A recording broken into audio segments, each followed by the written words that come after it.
मुझे बना दे प्रभु, शुद्ध मुझे कर दे प्रभु, पवित्र मुझे बना दे प्रभु, शुद्ध मुझे कर दे प्रभु, ताकि तेरे जैसा ताकि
सिर्फ तुझको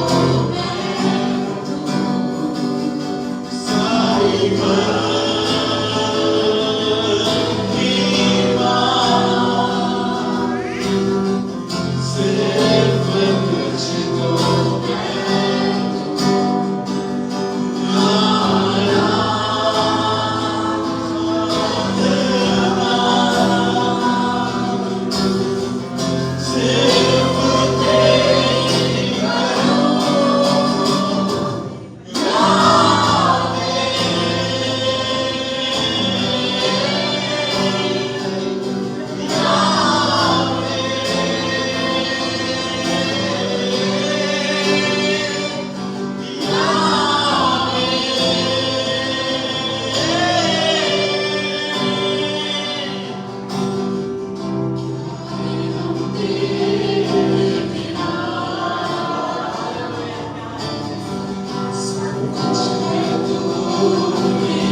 सिर्फ तुझको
हम आपके बिना कुछ भी नहीं है।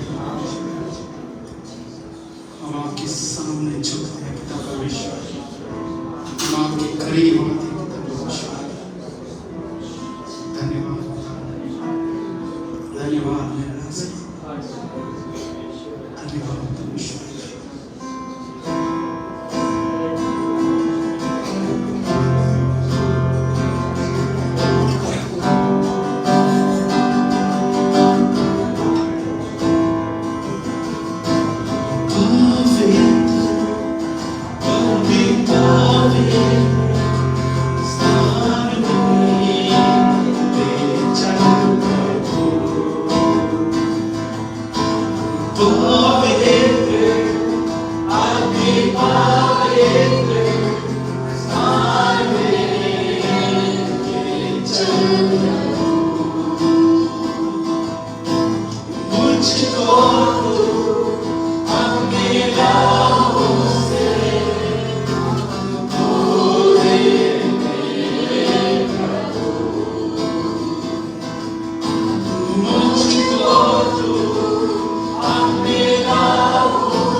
मुझको तू अपने हाथों से धो दे मेरे प्रभु।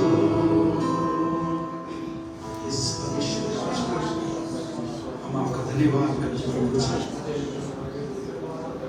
धन्यवाद खुदा परमेश्वर तेरे अद्भुत दया के आज की सभा को अब अगुवाई करने धन्यवाद खुदा परमेश्वर। आगे भाव को तेरे हाथ में इस प्रार्थना को प्रभु यीशु मसीह के नाम से आमीन। हम सब अपने स्थानों पर जाएंगे। संडे स्कूल जितने बच्चे संडे स्कूल चल जाएंगे।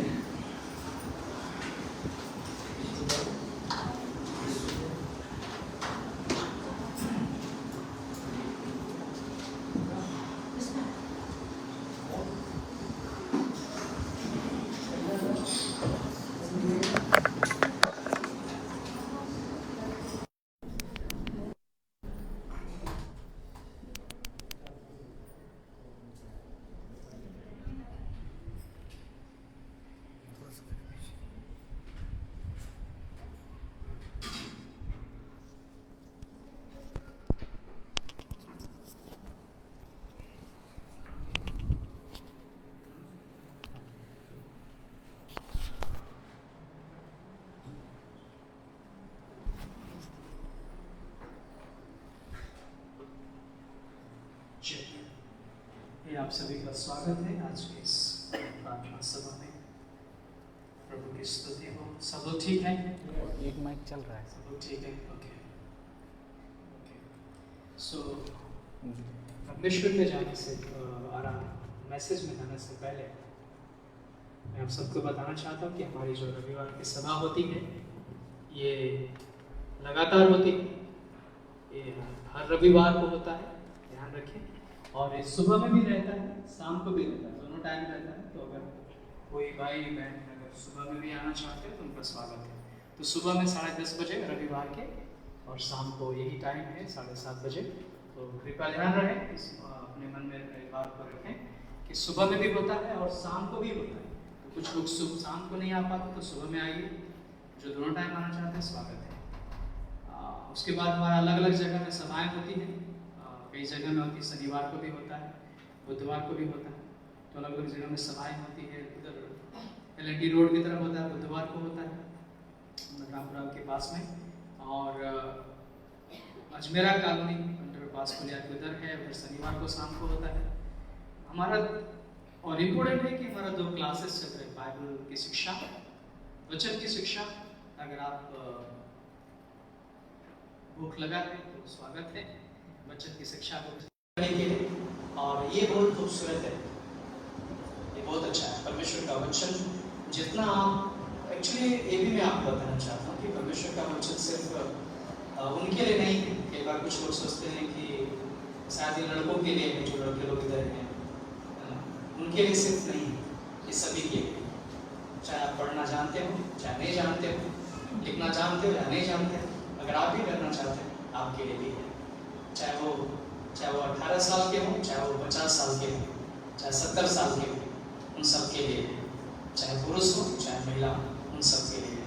बहुत खूबसूरत क्लास है जो हम लगातार इन दिनों में चल रहा है। रोमियो की किताब, दाऊद के ऊपर और क्लासेज जो चल रहा है। तो मंगलवार को रहता है, गुरुवार को रहता है, और शुक्रवार और सोमवार हम लोग सुसमाचार प्रचार करते हैं। तो आप ट्रैक्स लीजिए, हमारे यहाँ ट्रैक्स हैं, आप पर्चा लीजिए हमसे और आप लोगों के बीच में आप बता सकते हैं, सुना सकते हैं, लोगों को बता सकते हैं। ये शाम को रहता है, तो आप जरूर लेके जाइए। जो आप सभी लोग हैं आप अपने आसपास में बताइए और आप शामिल भी हो सकते हैं। और बाइबल स्टडी हमारा अगर कोई विशेष प्रार्थना सभा होता है तो आप इन्वाइट भी कर सकते हैं।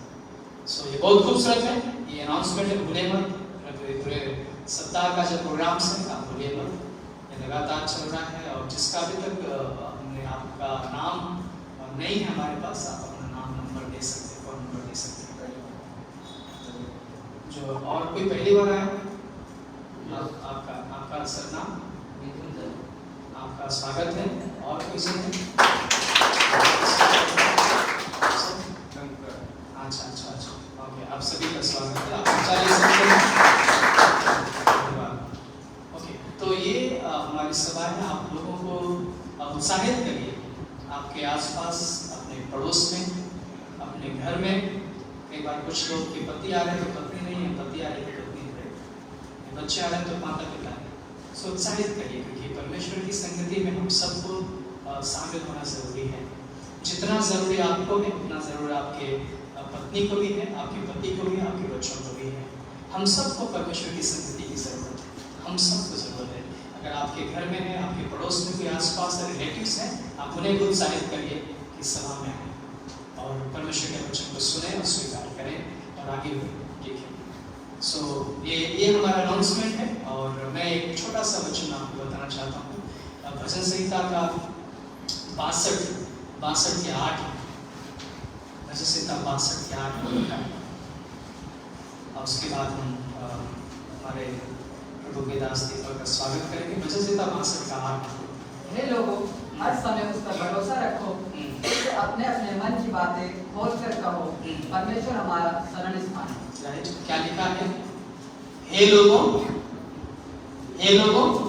हर समय उस पर भरोसा रखो। क्या आपको भरोसा है यीशु मसीह पे? इसलिए मैंने कहा इसने हाथ नहीं उठाया। क्या सच में आपको भरोसा है? मेरे कहने पे नहीं, मैंने अपने मन पे। तो क्या सच में आपको भरोसा है यीशु मसीह पे?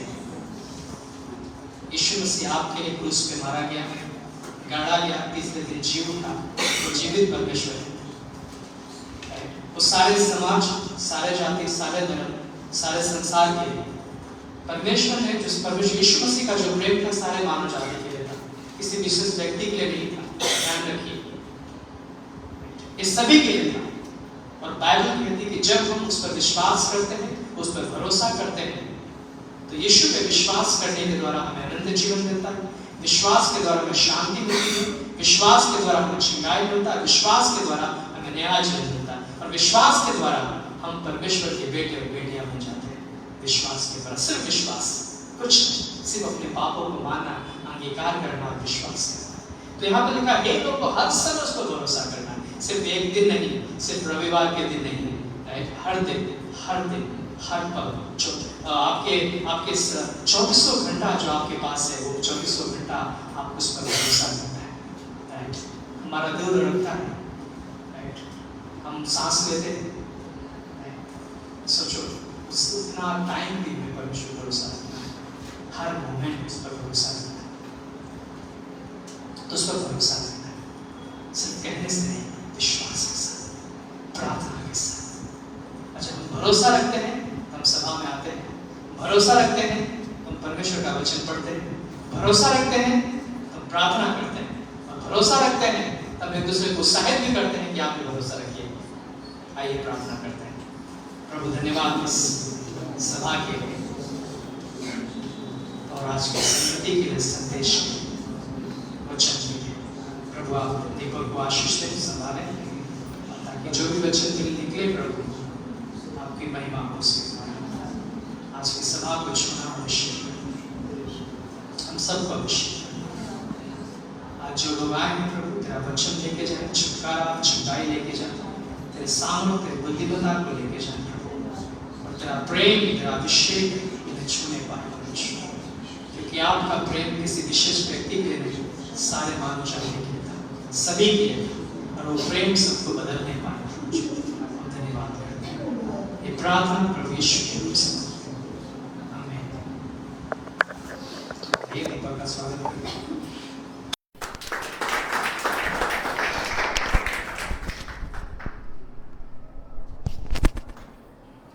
सभी को जय मसीह की। धन्यवाद हमारे पास आने के लिए, जो मौका दिया, और प्रभु का धन्यवाद कि परमेश्वर ने अद्भुत समय दिया आप लोगों के बीच में इस वचन को बांटने के लिए। और धन्यवाद कि आज अलग अलग टेस्ट खाने को मिलेगा सबके घर से बन के आया है, और ऐसा ही प्रेम हमारे मध्य होना चाहिए कि हम सब क्या हैं, एक परिवार है। और जैसा कि बाइबल में भी कई जगह पे है ना कि जब प्रेरितों कार्य में हम देखते हैं सबका जो चीज़ था वो साझे की थी।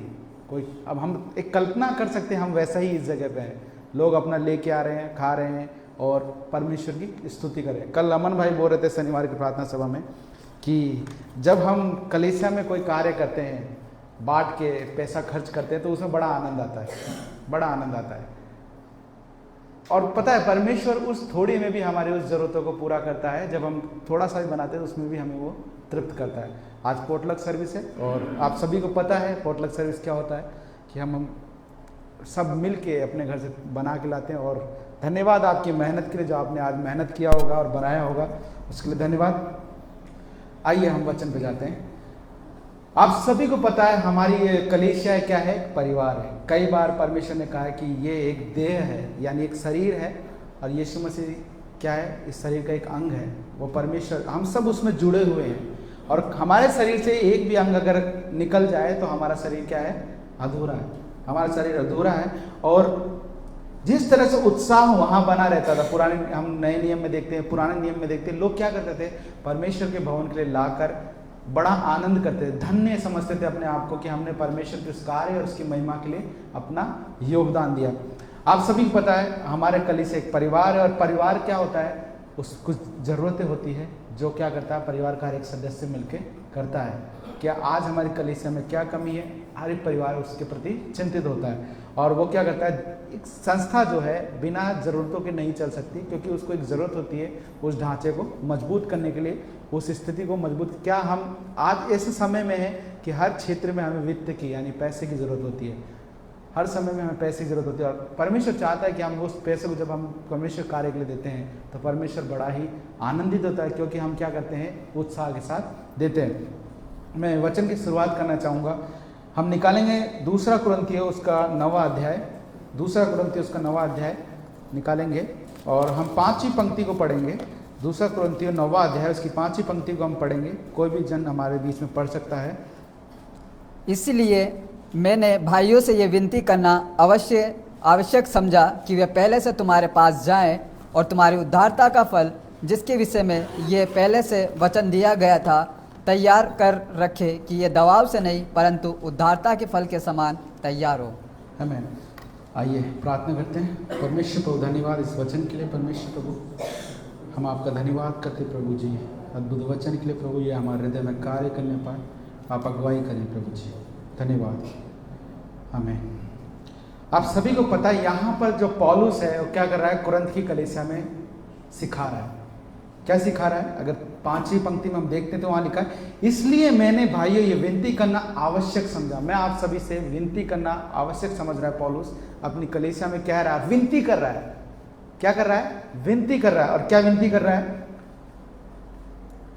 आवश्यक समझा कि पहले से तुम्हारे पास जाएं, यानी उससे पहले से तुम्हारे पास जाएं और तुम्हारी उदारता का फल, जिसके विषय में पहले से वचन दिया गया था, तैयार कर रखे कि दबाव से नहीं परंतु उदारता के फल के समान तैयार हो। उदारता मतलब आनंद के साथ। पौलुस जो है क्या करता था, जब कलीसिया बन रही थी, लोग आ रहे थे, तो पौलुस क्या करता था, अपने लोगों को भेजता था कलीसिया में जो दान होता था उसको एकत्रित करने के लिए। और पौलुस यहाँ पे सलाह दे रहा है कि मैं तुम्हें कह रहा हूँ कि उदारता के साथ, किसी दबाव में नहीं, किसी दबाव में नहीं, उदारता के साथ तुम क्या करो, दो। आगे अगर हम देखते हैं तो परंतु ये बात है, जो थोड़ा बोता है वो थोड़ा काटेगा और जो बहुत बोता है वो बहुत काटेगा। हर एक जन जैसा मन में ठाने वैसा ही दान करे, ना कुड़ कुड़ के ना दबाव से, क्योंकि परमेश्वर हर्ष से देने वालों से प्रेम रखता है। यहाँ पर कुड़ कुड़ करके, दबाव से नहीं। और एक जगह पे हम पढ़ेंगे जहाँ पे लिखा हुआ है, पहला कुरिन्थियों उसका 16वां अध्याय, पहला कुरिन्थियों उसका 16वां अध्याय उसकी 1 और 2 पंक्ति पढ़ेंगे इस वचन के रेफरेंस में। पहला कुरिन्थियों 16वां अध्याय उसकी 1 और 2 पंक्ति। अब उस चंदे के विषय में जो पवित्र लोगों के लिए किया जाता है, जैसी आज्ञा मैंने गलातियों की कलीसिया को दी थी, वैसे ही तुम भी करो। सप्ताह के पहले दिन तुम में से हर एक अपनी आमदनी के अनुसार कुछ अपने पास रख छोड़ा करे, कि मेरे आने पर चंदा ना करना पड़े। मैं चाहूँगा इधर भी दिखाएं इस वचन को। और पहली कुरिन्थियों, यानी कुरिन्थियों के 2 भाग में पुस्तक है, पहला कुरिन्थियों दूसरा कुरिन्थियों। पहली कुरिन्थियों जो आखिरी अध्याय है उसमें पौलुस क्या कह रहा है कि मैं चाहता हूं, हम देखेंगे इसमें लिखा हुआ है, हम पढ़ेंगे 1 कुरिन्थियों 16 अध्याय, और इसमें लिखा है कि अब उस चंदे के विषय में पढ़ेंगे हम सब। अब हम उस चंदे के विषय में जो पवित्र लोगों के लिए किया जाता है, जैसा निर्देश मैंने गलतियां की कलीसियाओं के दिए वैसा ही तुमको भी देता हूं। सप्ताह के पहले दिन तुम में से हर एक अपनी आमदनी के अनुसार कुछ अपने पास रख छोड़ा करे, कि मेरे आने पर तुम्हें चंदा न करना पड़े। कई बार हमारी कलीसिया में ये स्थिति हो जाती है, हम चाहते हैं, पौलुस सिखा रहा है कि हम देना सीखें, और हमारी कलीसिया में ये स्थिति हो कि हम कुछ लाना चाहें तो ये ना हो कि हम चंदा लगाना पड़े।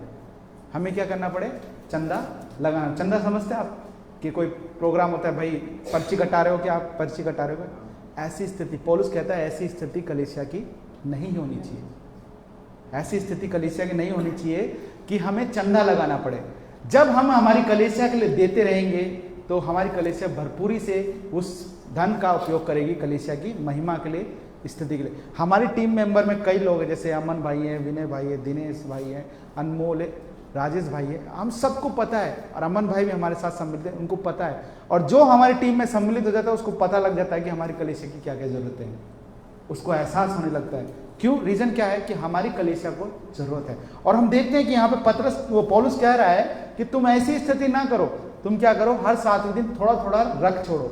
और क्या होता था, मैं क्या बता रहा था अभी, कि पौलुस आता था, लोगों को भेजता था उस दान को एकत्रित करने के लिए, मुख्य जगह पर ले जाके फिर वहां से कलीसियाओं की क्या करते थे, जरूरतों को पूरा करते थे। अब यहाँ पे उदारता की बात हो रही है, उदारता से देने के बाद हर्ष से देने, क्योंकि हर्ष से देने वाले से कौन कौन परमेश्वर क्या होता है, प्रसन्न होता है। जब हम आनंद के साथ परमेश्वर के लिए देते हैं तो क्या होता है, परमेश्वर प्रसन्न होता है। अब यहाँ पे एक जो मैंने बताया आपको, यहाँ पे दबाव पे ध्यान देंगे। दबाव यानी जो 2 कुरिन्थियों का 9वां अध्याय है, उसका जो मैंने 5वीं पंक्ति पढ़ा, यहाँ पे लिखा है, इसलिए मैंने हे भाइयों से ये विनती करना आवश्यक समझा कि पहले से तुम्हारे पास जाए और तुम्हारी उदारता का फल, जिसके विषय में पहले से वचन दिया गया था, और क्या लिखा है, तैयार कर रखें कि दबाव से नहीं परंतु उदारता के फल के समान तैयार। उदारता, अब यहाँ पे दबाव पे अगर आपकी बाइबल में देख रहे हो तो वहां पे क्या है, सितारा बना हुआ है, स्टार। देखना आप बाइबल में देखोगे अपनी, तो वहां सितारा बना हुआ। ये दबाव कौन सा था? ये दबाव हम देखेंगे प्रेरितों अध्याय उसका 4थी पंक्ति, प्रेरितों अध्याय उसका 4था अध्याय उसका 32 से 35 में पढ़ेंगे। प्रेरितों उसका 4था अध्याय उसका 32 से 35 में देखेंगे।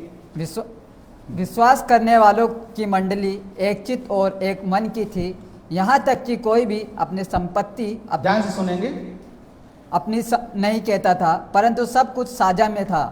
प्रेरित बड़ी सामर्थ्य से प्रभु यीशु के जी उठने की गवाही देते रहे, और उन सब पर बड़ा अनुग्रह था। उनमें से कोई भी दरिद्र न था, क्योंकि जिनके पास भूमि या घर थे वे उनको बेच कर बिकी हुई वस्तु को दाम लाते और उस प्रेरितों के पांव पर रखते थे, और जैसे जिसकी आवश्यकता होती थी उसके अनुसार हर एक को बांट दिया करते थे। आगे पढ़ेंगे। यूसुफ नामक साइप्रस एक लेवी था, जिसका नाम प्रेरितों ने बरनब्बास अर्थात शांति का पुत्र रखा था। उसकी कुछ भूमि थी जिसे उसने बेचा और दाम के रुपए लेकर प्रेरितों के पांव पर रख दिए। हम यहाँ पर देखते हैं कि यहाँ पे वो जो दबाव, यहाँ पे हर्ष की बात हो रही है, और दबाव कहाँ हुआ, हनन्याह सफीरा के जीवन में। आपने हनन्याह सफीरा देखा, वहां पे सब साझे की थी, और यहाँ पे बरनबास है जो क्या कर रहा है, वो भी अपनी संपत्ति को बेच के ला रहा है और दे रहा है, आनंद खुशी। लेकिन हम देखते हैं हनन्याह सफीरा क्या कर रहे हैं, वो दबाव, पौलुस जैसा कहता है वो दबाव हमारे मन में, और वो क्या दबाव रहा, और उन्होंने क्या किया, कुछ अपने रख तो छोड़ लिए, देने के लिए तो रख लिया, लेकिन बाद में उनके अंदर ऐसा दबाव हुआ कि उन्होंने नहीं दिया, और क्या हुआ, ऑन द स्पॉट क्या हुआ, कलीसिया में खत्म हो गए, ऑन द स्पॉट खत्म हो गए। ये दबाव हमारे जीवन में नहीं होना चाहिए, ये दबाव हमारे जीवन में नहीं होना चाहिए। पहला इतिहास उसका 29 का 6 से 9 में हम देखते हैं, पहला इतिहास उसका 29 उसका 6 से 9 में हम देखते हैं। तब पितरों के घरानों के प्रधानों और इज़राइल के गोत्रों के हाकिमों और सहस्त्रपतियों और शतपतियों और राजा के काम के अधिकारियों ने अपनी अपनी इच्छा से परमेश्वर के भवन के काम के लिए 5,000 कीकार और 10,000 दरकनोन सोना, 10,000 कीकार चांदी, 18,000 कीकार पीतल और 1,00,000 कीकार लोहा दे दिया। जिनके पास मणि थी उन्होंने यहोवा के भवन के खजाने के लिए गेरसोनी यहीएल के हाथ में दे दिया। तब प्रजा के लोग आनंदित हुए, क्योंकि हाकिमों ने प्रसन्न होकर खरे मन और अपनी इच्छा से यहोवा के लिए भेंट दी थी, और राजा दाऊद बहुत ही आनंदित हुआ। देखा यहाँ पे क्या कर रहे हैं, उस भवन के लिए क्या कर रहे हैं, उसकी जरूरतों के लिए आनंद के साथ सब दे रहे हैं, बढ़ती दे। और क्या होता है यहाँ पे, प्रजा के लोग आनंदित थे। वो क्या थे, आनंदित थे, बड़ा आनंद कर रहे थे, क्योंकि उन्हें बहुत अच्छा। और क्या हुआ, धन्य हुए वो परमेश्वर कार्य के लिए देने के लिए, वो धन्य। हम हमारे जीवन में परमेश्वर ने हमें सक्षम बनाया है, और परमेश्वर ने चाहा है कि हम उसकी महिमा के लिए इस्तेमाल हो, तन मन और धन से, तन मन और धन से। और परमेश्वर चाहता है कि हम उसकी महिमा के लिए इस्तेमाल हो। और क्योंकि कई बार क्या होता है, हमारे अंदर एक ऐसा दबाव रहता है, या हम सोचते हैं हमारी ज़रूरतों को कैसे पूरे करेंगे, लेकिन परमेश्वर क्या है, ज़रूरतों को पूरी करता है। और हम प्रेरितों के अध्याय में देखते हैं कि इफिसियों के अध्याय में देखते हैं कि सब आनंदित है, सब आनंदित है। और क्या हो रहा है, उनके कोई भी घटी नहीं, उनमें से कोई भी दरिद्र नहीं था। इस लाइन पे ध्यान दीजिए, कोई भी दरिद्र नहीं था, कोई भी गरीब नहीं था, क्योंकि वो परमेश्वर के कार्य के लिए दे रहे थे। हमारी कलीसिया के जो संस्थापक हैं इंडिया में, पास्टर काल जो हैं, उन्होंने कहा था, एक शब्द था उनका कि अगर हम टोकरी को हमारे सामने से गुजरने देते हैं और उसके अंदर हम कुछ नहीं डालते, तो हमारा हृदय या हाथ दशवांश के लिए रुकता है, तो क्या होता है, हम पर परमेश्वर का श्राप पड़ता है, हम पर परमेश्वर का श्राप पड़ता है। अगर हमारे पास है देने को और फिर भी हम परमेश्वर को नहीं दे रहे, तो सच में हम श्रापित हैं। क्योंकि मलाकी के अध्याय में लिखा है, परमेश्वर हमें साफ कहता है कि तुम मुझे लूटते हो। हमारे सामने से गुजरती है टोकरी, अगर हमारे पास है तो हम परमेश्वर के लिए ज़रूर दें, क्योंकि परमेश्वर चाहता है कि हम उसकी आशीषों से वंचित ना हो। हम आज सक्षम है, अच्छा कमा रहे हैं, हम घर में रह रहे हैं, अच्छा खा रहे हैं, हमारा परिवार सुरक्षित है, हम सुरक्षित हैं। परमेश्वर हर एक उन परिस्थितियों से हमें निकालता है। क्या यह अद्भुत बात नहीं है? यह अद्भुत बात है। अगर हम हमारे पुराने जीवन को देखें तो आप तुलना कीजिए, अपनी आँख को बंद करके सोचिए, क्या मेरा पुराना जीवन कैसा था, और मैं जब प्रभु के लिए देने लगा और प्रभु में मैं जी रहा हूँ, तो मेरा जीवन कैसा है। आपके अंदर फ़र्क महसूस होगा, आपके अंदर फ़र्क महसूस होगा। क्योंकि हम ये गीत गाते हैं कि चंगा कर मुझे तेरे स्पर्श से, फ़र्क है, जीवन में फ़र्क है। और हमारे जीवन में फ़र्क आता है जब हम परमेश्वर कार्य के लिए देते हैं, उदारता से देते हैं, ना कि दबाव से। और मैं चाहूँगा कि हम आनंद के साथ दें। हम सक्षम हैं, हम अपाहिज या विकलांग नहीं है कि हम परमेश्वर कार्य के लिए कुछ कर नहीं सकते।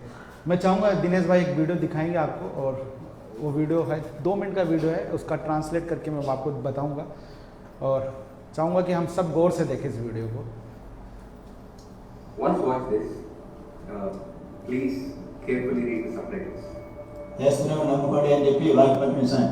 వచ్చేసి పత్రిక చూసి వాళ్ళు పత్రిక చింపేసి చంపలు వాయిపెట్టారు. అంతమంది ఆశ్రయించుకుంటారు. तमिल में है, मैं आपको बताऊंगा, बस आप देखिए मेरे से। మాట్లాడతారు.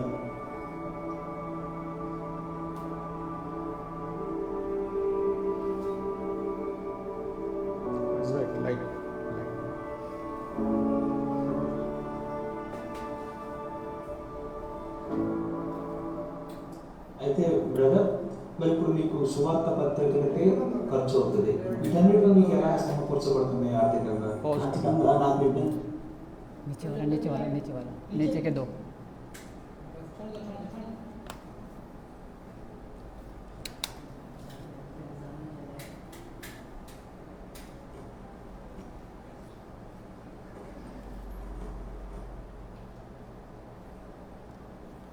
आप इस वीडियो को प्लीज़ है ना एक बार गौर से देखिएगा और महसूस करना कि क्या हम उससे, उस व्यक्ति से कमज़ोर हैं या उससे हम धनवान, वो गरीब हैं। आप देखिएगा ये वीडियो और अपने आप से बात कीजिएगा, क्योंकि जो आज हमने सीखा उदारता के साथ परमेश्वर के लिए देना।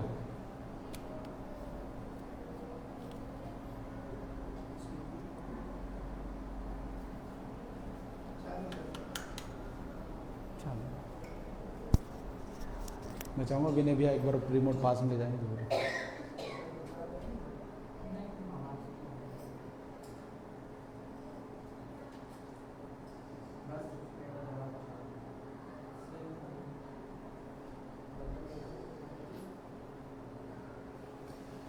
वहाँ से बटन दबा कर ले।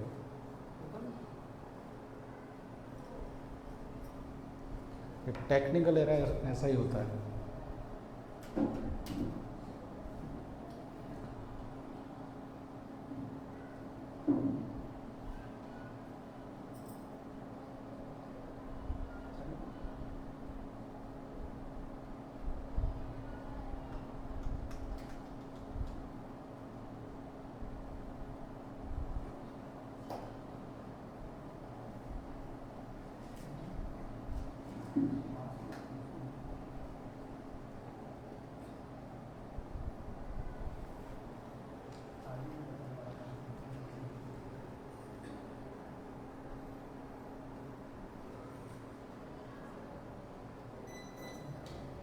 Thank God.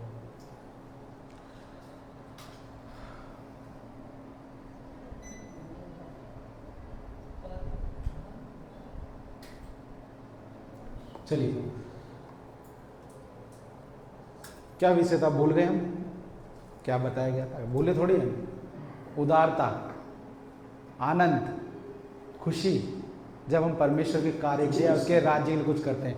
तो हम शुरू से एक बार वापस चलाएंगे इसको, वीडियो को, और गौर करिएगा जी। Please carefully read the subtitles. వేస్తున్నాం నమ్ముకోండి అని చెప్పి వారికి పర్మిషన్ వచ్చేసి పత్రిక తీసుకెళ్ళు పత్రిక చింపేసి చెంపలు రాయబెట్టేసాం. అంతమంది అసహించుకుంటారు, తిరుగుతారు, విమేస్తారు, చూసుకుంటారు, నీచంగా మాట్లాడతారు.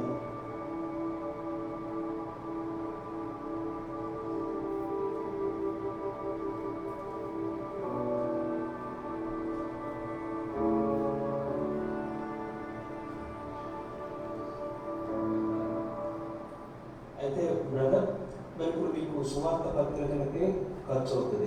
వీటన్నిటిని మీకు ఎలా సమకూర్చబడుతుంది ఆర్థికంగా? ఖచ్చితంగా నాకు పింఛన్ వస్తుంది. ఇంకా నాకు పాస్ ఉంది. ఎక్కువ సంఖ్యలో అవుట్ ఆఫ్ అంటే పాస్ చెల్లలేదు. డిస్ట్రిక్ట్ లెవెల్లో చెల్లలేదు. మరి మీకు బయటకు వెళ్ళినప్పుడు తినడానికి ఉండడానికి ఇవన్నీ ఎలా ఉండదు. చేతిలో డబ్బులు సారీ వస్తుంది. ఆయన శివులో పొందిన శ్రమను క్షమించడం జ్ఞాపకం చేసుకోవాలి. ఈ శరీరం ఉంటే ఎక్కువ తిని బతికేస్తుంటే సుఖం పడుతుంది. శరీరం తిని పడుకుంటాను శత్రువు బలంగా పనిచేస్తాడు. ఈ శరీరాన్ని నిలబెట్టుకొని ఆయన చెప్తూ సేవలు కొనసాగే అవకాశం ఉంటుంది. మరి అన్నం పేరు కూడా అలా సువార్త పోతున్నాయా? అన్నం నీళ్ళు కూడా దర్శనం చేసిన దినాలు కూడా ఉంటాయి. ఎక్కువ ఆహారం ఎక్కువ చేస్తే నీళ్ళు తాగుతాం. నీళ్ళు తాగే చేపేటప్పుడు దేనైనా ఫ్రూట్స్, పండ్లు, కాపికాయలు, కమలాకాయలు తీసుకొని ఆకలి. మరి మీకు రాత్రి పూట ఎవరన్నా ఆశ్రయం ఇస్తారా? ఆశ్రయం కూడా చదువు నాకు బస్ స్టాండ్లో కొనుక్కుంటారు. బస్ స్టాండ్లో రైల్వే స్టేషన్ కొనుక్కునే కానీ పోలీసు వాళ్ళు లాంటి తీసుకొచ్చి వెళ్ళిపో నువ్వు దొంగ వాళ్ళు ఏం చేస్తాను లేదని చెప్పి నిజంగా మాట్లాడతాను. బస్సులో బస్ స్టాండ్లో ఉన్న ప్రతి ఒక్కరికి పార్టీ చెప్పి పత్రికించి సాక్ష్యం చెప్పి సేవ చేస్తాం. And you know what? Many of us will be like, oh, what a soul, what a man of God, very hard achievement. That's it. Or maybe we will tell about it to someone. Hey, you know, I saw a single person in this new class room. She's reading pamphlets in bus stands and all the way. Very inspiring. That's it. 2 minutes inspiration. But one thing, why this person didn't go through that 2 minutes kind of inspiration whenever he heard about Jesus? Or at least he can sit at home, pray and read Bible. But why he is doing all this? We know the answer deep down in our hearts. But we can't. Ask yourself a question. Are you living the life that Jesus is expecting from you? Ask yourself. तो ये देखा आपने video, और मैं आपको समझाता हूँ इसके अंदर। ये जो व्यक्ति है डिसेबल है, आपने देखा, अपाइज है, और इसको क्या हुआ, ये क्या करता है, इसको जब इसने यीशु मसीह के बारे में सुना तो आपने इसके चेहरे पर उत्साह देखा। इसको PWD से पेंशन मिलती है, PWD से पेंशन मिलती थी इसको, और इसका पास बना हुआ था बस के अंदर। कई बार इसके साथ ऐसा सिचुएशन आया कि जब ये सुसमाचार बांटने जाता था, लोग इसके मुंह पर थूक देते थे, लोग इसके मुंह पर थूकते थे, इसको धक्का मार देते थे, और कई बार ये भूखा रहा। तो इंटरव्यूअर जो इसका इंटरव्यू ले रहा है वो उससे पूछ रहा है कि आप मैनेज कैसे करते हैं अपने खर्चे को, आप कैसे करते? तो क्या बोलता है कि मेरे को PWD से पेंशन मिलती है, उस पेंशन से मैं क्या करता हूँ, टैक्स बांटता हूँ, और क्या करता हूँ, फिर बस का किराया जो है वो मेरा पास बना हुआ है, उस बस से मैं लोगों को सुसमाचार बांटता हूँ। इसको कोई टैक्स छाप के नहीं देता है, ये खुद अपने पैसे से बनवाता है और बांटता है। और उसके साथ ही इंटरव्यूअर ने पूछा कि आप खाना कैसे खाते होगे, फिर फूड कैसे, तो इसने क्या बोला पता है आपको, कई बार मेरे जीवन में ऐसा हुआ कि मैं 2-2 दिन तक भूखा रहा हूँ और मैं देखा कि प्रभु यीशु मसीह, मुझसे बुरी स्थिति थी, प्रभु यीशु मसीह को मारा गया, तोड़ा गया और कई बार उनको भूखा रखा गया जब वो क्रूस पे थे। उससे अच्छा जीवन मेरा है और मैं यीशु मसीह के समान जीना चाहता हूँ, मैं यीशु मसीह के समान जीना चाहता हूँ। और कई बार ये ट्रैक्स बांट रहा, तो जब जहाँ पे ये सो जाता था और वहाँ पे क्या करते लोग इसको चोर समझ के क्या करते थे, भगा देते थे, चोर समझ, इसको धक्का मारा गया, लेकिन क्या कर रहा है, आनंद कर रहा है और बोल रहा है मैं करता हूँ। पर मैं कई बार बिना खाने के भी सिर्फ पानी पे मैंने अपने जीवन को यापन किया है। अब आप तुलना कीजिए, और यहाँ पे क्या हो रहा है, ये हमारे लिए 2 मिनट का इंस्पिरेशन हो सकता है, हमें उत्साह दे सकता है, देखो कैसा व्यक्ति है और किस तरह से अपने जीवन को जी रहा है। सच में हम यहाँ पे इंस्पायर हो जाएंगे, लेकिन बाद में बाहर जाके 2 मिनट बाद भूल जाएंगे हम, लेकिन वो इंस्पिरेशन हमारे हृदय में होनी चाहिए। और क्या कह रहा है कि मुझे यीशु मसीह की जैसे जीवन को जीना है, और मैं यीशु मसीह ने मुझसे भी बढ़कर उस दुख और दर्द को सहा है जो मैं अभी नहीं सह रहा हूँ। तो हमारे अंदर वो सोच, वो उदारता, वो अपनी पूरी तनख्वाह क्या कर रहा है, वो चाहता तो वो अपनी तनख्वाह को बचा के आराम से पीडब्ल्यू पेंशन मिल रहा है, उसको क्या खर्चे, वो रह के अपना अच्छा खाना खा सकता सब कुछ, लेकिन भूखा भी रह रहा है। पता है क्यों? क्योंकि उसको पता है यीशु मसीह और परमेश्वर ने मेरे लिए अद्भुत इनाम रखा है जो मुझे मिलने वाला है। यही उदारता जो इस व्यक्ति ने दिखा रहा है कि मैं अपनी पूरी तनख्वाह उस कार्य के लिए दे रहा है। तनख्वाह भी नहीं मिल रही, उसको पेंशन मिल रही है, वो कभी भी बंद हो सकती है। तो हम क्या इससे उत्तम नहीं है इस व्यक्ति से? क्या हमारे हाथ पांव नहीं है? सोचो, ट्रैक्स बांट रहा है, लोगों ने उसके मुंह पे थूका है, धक्का दिया है, बिना खाने रहा है। तो हमारा जीवन उदारता का जीवन होना चाहिए। कलीसिया के अंदर अगर हम दे रहे हैं तो उदारता के साथ दीजिए, आनंद के साथ दीजिए। जब हम परमेश्वर के लिए उदारता के साथ, हमें परमेश्वर ने सक्षम किया है, ऐसा नहीं कि हमें दरिद्र बनाया है। जब वो व्यक्ति शारीरिक रूप से असक्षम है फिर भी वो क्या कर रहा है, परमेश्वर के कार्य के लिए दे रहा है, तो हम तो शारीरिक रूप से सक्षम है, हमारे में कोई डिसेबिलिटी नहीं है, लेकिन फिर भी हम परमेश्वर के लिए कई बार क्या होता है, अपने आप को रोकने लगते हैं उदारता से देने के लिए। आप देख कर देखिए, परख कर देखिए परमेश्वर कितना भला है। तो मैं चाहूँगा कि आप इस जो वीडियो देखा है आपने और जो वचन हमने पढ़ा कि हमारे जीवन में उदारता होना आवश्यक है, हर्ष से देना आवश्यक है और आनंद के साथ दीजिए। परमेश्वर सच में आपके लिए वो वायदे को रखा है, परमेश्वर आपके लिए अद्भुत कार्य करने वाला परमेश्वर है। तो प्रभु आप सभी को इस वचन के द्वारा आशीष दे। आइए प्रार्थना करते हैं। धन्यवाद परमेश्वर प्रभु, हम आपके करीब आते हैं प्रभु, हम आपकी उपस्थिति में आते हैं परमेश्वर। धन्यवाद करते प्रभु तेरे उस अद्भुत प्रेम के लिए, तेरे अद्भुत ऐसे ऐसे दासों के लिए परमेश्वर प्रभु जो आज एक कार्य कर रहे हैं परमेश्वर प्रभु। प्रभु इन दासों की ज़रूरतों को भी आप पूरा करें परमेश्वर प्रभु। धन्यवाद मेरे परमेश्वर प्रभु, धन्यवाद इस अद्भुत परिवार के लिए परमेश्वर जो तूने दिया परमेश्वर। हम आपका धन्यवाद करते प्रभु, हम आपकी उपस्थिति में आते हैं। इस प्रार्थना को प्रभु यीशु मसीह के नाम से मांगते हैं, आमीन।